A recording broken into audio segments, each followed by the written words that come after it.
আমরা এখন চলে এলাম বাইপাস রোড ধরে কুমিরা ঘাটগড় এলাকায়। এখান থেকে অটোরিক্সা করে আমরা এখন সরাসরি ঘাটগড়ের উদ্দেশ্যে, ব্রিজের উদ্দেশ্যে রওনা হব। আসুন। জনপ্রতি 10 টাকা করে আপনারা সরাসরি কুমিরা ব্রিজে গিয়ে পৌঁছতে পারবেন অটোরিক্সা করে। এখানে রিক্সাও পাবেন, অটোরিক্সাও আছে, আপনারা যেটা ইচ্ছে সেটা যেতে পারবেন। যাই হোক, আমরা এখন ব্রিজের দিকে যাই, বিস্তারিত সামনে গিয়ে বলবো কি পরিমাণ খরচা টাকা এগুলি বেলায় সঠিক মানে তো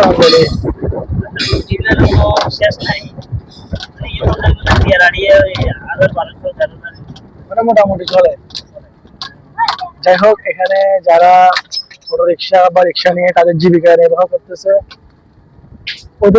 ওরা বলতে চাচ্ছে ওদের পরিবার ভালো চলতেছে, খারাপ না। এখানে আপনারা যত বেশি পর্যটক হয় ওদের মানে কি জীবিকাটা তত বেড়ে যায়, আয়টা একটু বাড়ে, আয়ের উৎসটা। এখানে মোটামুটি সন্দ্বীপের ঘাট হওয়ার কারণে মানুষের চাপ একটু মোটামুটি থেকে থাকে এখানে। আমরা সামনের দিকে যাই, দেখি বিস্তারিত।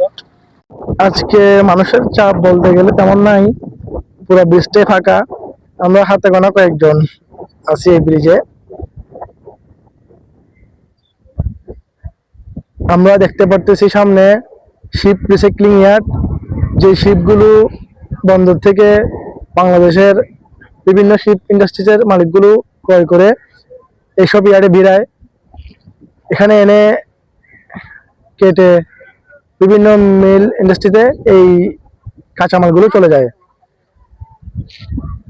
এখানে আজকে দেখতে পারতেছি আমরা জোয়ার নাই।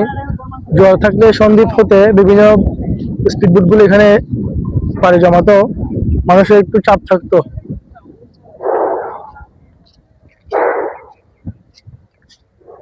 এই রোডটি সন্দ্বীপের জন্য অতি প্রয়োজনীয় একটি গুরুত্বপূর্ণ রুট। নিত্যদিনের পণ্য সন্দ্বীপবাসীর জন্য এই রুট দিয়ে যাতায়াত করা হয়, নেওয়া হয় সন্দ্বীপে। আমরা কালো যে বোটগুলো দেখতে পাচ্ছি সেগুলোতে করে সন্দ্বীপে মালামাল নেওয়া হয়, যাতায়াত করা হয়। এই খালটি দিয়েই বোটগুলো চলে যায়। আজকে জোয়ার নাই দিকে আপনাদেরকে দেখাতে পারতেছি না। আমরা দেখতে পারতেছি এখানে যাত্রীরা, সন্দ্বীপের যাত্রীরা ভ্যানে করে চলে যাচ্ছে। আসলে ব্রিজটি প্রায় 1 কিলোমিটার লম্বা হওয়ার কারণে এখানে যাতায়াতে একটু অসুবিধা হয়ে থাকে। অনেকে তো আর 1 কিলোমিটার হেঁটে যেতে পারবে না, তাই ভ্যানের একটা সুবিধা এখানে আছে, ব্যবস্থা আছে।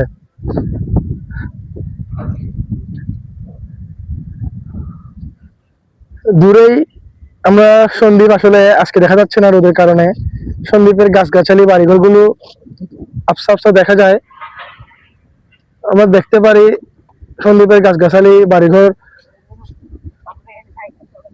এখান থেকে স্পষ্ট ভাবে, কিন্তু আজকে কিছু দেখা যাচ্ছে না, তাই আপনাকে দেখাতে পারতেছি না আমি। এ পাশে ওই ইয়ার্ড, এটা সীতাকুণ্ড এলাকায় হওয়ায় ব্রিজটা, এই ব্রিজের লাস্ট মাথায় গিয়ে আপনি দেখতে পারবেন ব্রিজের দুই পাশেই বড় বড় জাহাজ নোংর করে আছে বা ইয়ার্ডে ভিড়িয়ে রাখছে কাটার জন্য। বিভিন্ন শিপইয়ার্ডে ব্রিচিং করা হয় এই জাহাজগুলো। আসলে আমরা সামনের দিকে যাই, আপনাদেরকে দেখাই।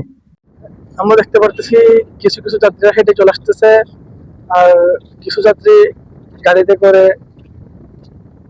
ব্যাটারি চালিত গাড়ি বা ভ্যানে করে যাচ্ছে। এখানে দূরত্ব একটু বেশি হওয়ার কারণে এই টার্মিনাল হতে ব্রিজে পায়ে হেঁটে গেলে নর্মালি 10 মিনিট লাগতে পারে, তাই অনেকেই গাড়িতে করে যাতায়াত করতেছে। আসলে আমরা সামনের দিকে যাই। আমরা দেখতে পাচ্ছি একটি স্পিডবোট যাত্রী ছাড়া খালি চলে আসতেছে।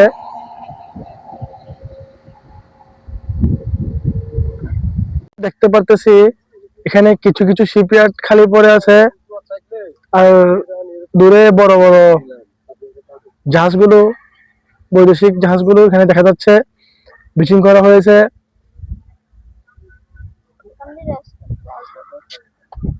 আসলে সমুদ্র অনেক অনেক গভীর, সমুদ্রের গভীরতা বলে প্রকাশ করা যায় না। এইসব সমুদ্রে এই বড় বড় জাহাজগুলো দেশ বিদেশ এক প্রান্ত থেকে আরেক প্রান্তে চলে এসে আমাদের বাংলাদেশে এসে শিপগুলো মানে কি কবরস্থান বলা হয়, সেটাগুলোকে বড় বড় জাহাজের কবরস্থান বলা হয়। ভ্যানগুলো এসে সিরিয়াল করে দাঁড়িয়ে আছে, দেখা যাচ্ছে।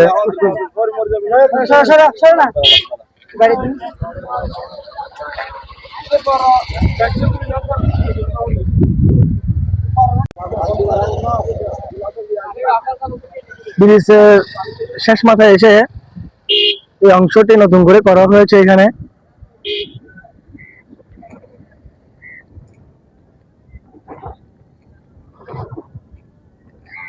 আমরা দেখতে পারতেছি এখানে সন্দ্বীপগামী কিছু যাত্রী বসে আছে বোটে, স্পিড বোটে। কিছুক্ষণের মধ্যে স্পিড বোটটি সন্দ্বীপের উদ্দেশ্যে রওনা হবে। আসলে একটি বিকালে এখানে কাটানো।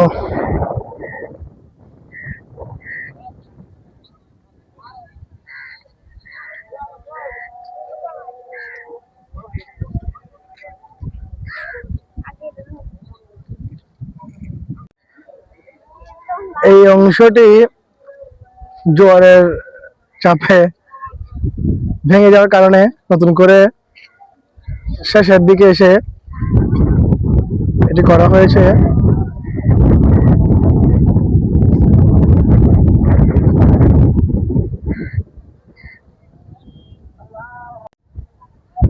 এখান থেকে আমরা দেখতে পাচ্ছি টার্মিনালটা, প্রায় 1 কিলোমিটার আমরা হেঁটে আসলাম